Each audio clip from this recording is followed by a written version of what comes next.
New look ni Antoinette Gale, agaw pansin.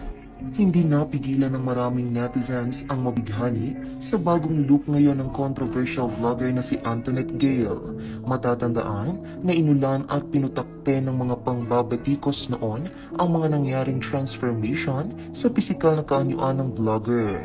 Isa na dito ang pagpapaayos nito ng kanyang ilong, pagpapapayat, pagpapa-BBL at pagpapakulay nito ng buhok na kulay pula.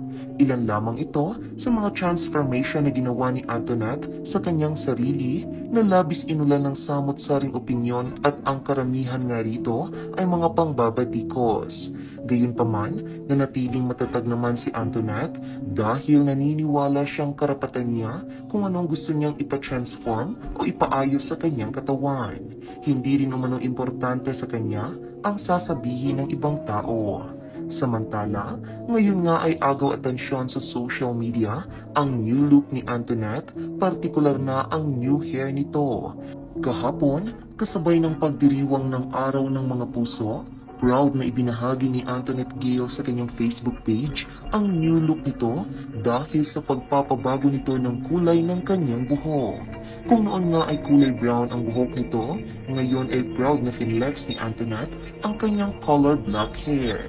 Hindi na napigilan ng ilan ang magandahan at masimplehan sa new hair color ngayon ng vlogger. Sa comment section mababasa ang mga positibong komento na karamihan ay puro mga papuri kay Antoinette Gale. Marami ngang nakapagsabi na mas nagbukaro itong bata dahil sa kanyang new hair color. Ang ganda, para kang bumalik sa pagkadalaga mo noon. Mas lalo kang maganda kapag black hair ka, Lodi. Fresh na fresh, bagay na bagay. Bagay po sa iyo yung black hair, nakakabatang tingnan. Happy Valentine's Day po sa inyo. Mukha na ulit babyface ang dating Antoinette. Grabe, ang ganda.